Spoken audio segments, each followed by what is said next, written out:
Shalom semuanya, kembali berjumpa di program Bible Everyday. Hari ini saya mengajak Anda untuk belajar di Zakaria pasal yang ke-11. Ini tentang dua macam gembala. Gembala yang satu adalah gembala yang baik.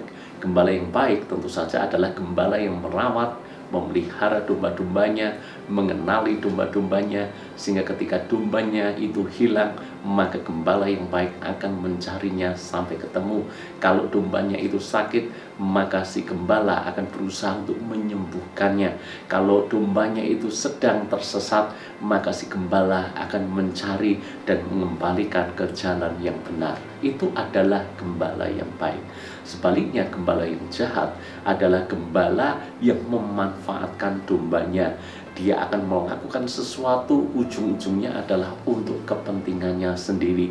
Bahkan tidak peduli kalau itu harus mengorbankan dombanya.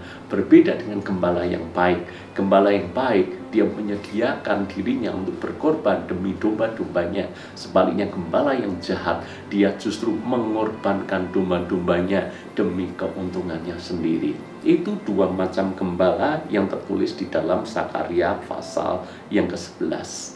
Menurut Anda, kalau Anda diberikan pilihan, Anda akan memilih gembala yang baik atau gembala yang jahat? Maka mestinya jawabannya adalah 100% kita akan memilih gembala yang baik. Mana ada orang diberikan pilihan yang baik, malah dia pilih yang jahat. Tentu saja tidak ada orang memilih demikian.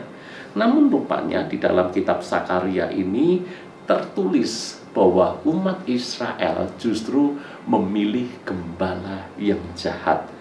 Memilih gembala yang seperti apa? Di dalam ayat yang ke-9 ini bisa menjadi sebuah kesimpulan dari gembala yang jahat. Lalu aku berkata, aku tidak mau lagi menggembalakan kamu. Yang hendak mati, biarlah mati. Yang hendak lenyap, biarlah lenyap. Dan yang masih tinggal itu, biarlah masing-masing memakan daging temannya. Ini gembala model apa? Yang mati, biar mati. Yang lenyap, biar lenyap. Yang masih ada, biar mereka saling memakan daging temannya. Ini gembala yang jahat. Tapi bangsa Israel justru pilih yang seperti ini.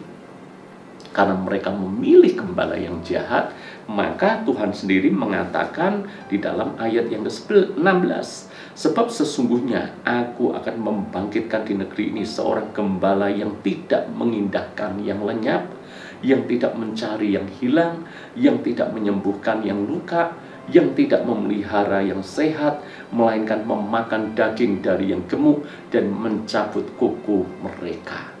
Karena mereka lebih memilih gembala yang jahat, maka akhirnya Tuhan justru mengeraskan hati mereka sekalian, sehingga Tuhan justru akan membangkitkan gembala yang jahat, gembala yang tidak mengindahkan yang lenyap, gembala yang tidak peduli kalau dombanya sakit, gembala yang bahkan tidak menyembuhkan yang luka, gembala yang tidak memelihara yang sehat. Lebih jahat lagi, gembala yang tega memakan daging dari yang gemuk dan mencabuti kuku mereka.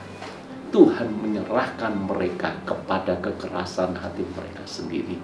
Dan ini sebetulnya menjadi nubuatan tentang kedatangan Tuhan Yesus, Sang Mesias, Juru Selamat manusia. Dan Yesus sendiri mengatakan, aku adalah gembala yang baik. Dia adalah gembala yang baik.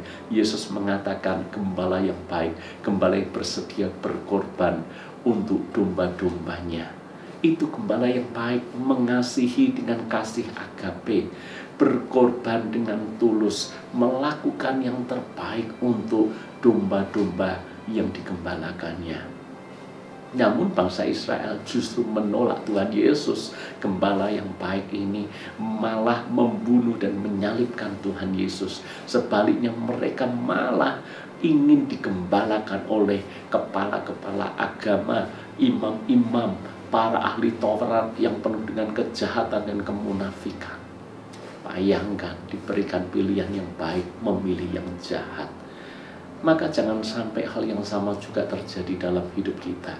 Kalau Anda digembalakan dengan pemimpin yang tulus, Anda digembalakan dengan pemimpin yang baik, Anda digembalakan dengan pemimpin yang benar-benar peduli dengan Anda. Ketika Anda hilang, Anda dicari. Ketika Anda tersesat, Anda dikembalikan ke jalan yang benar.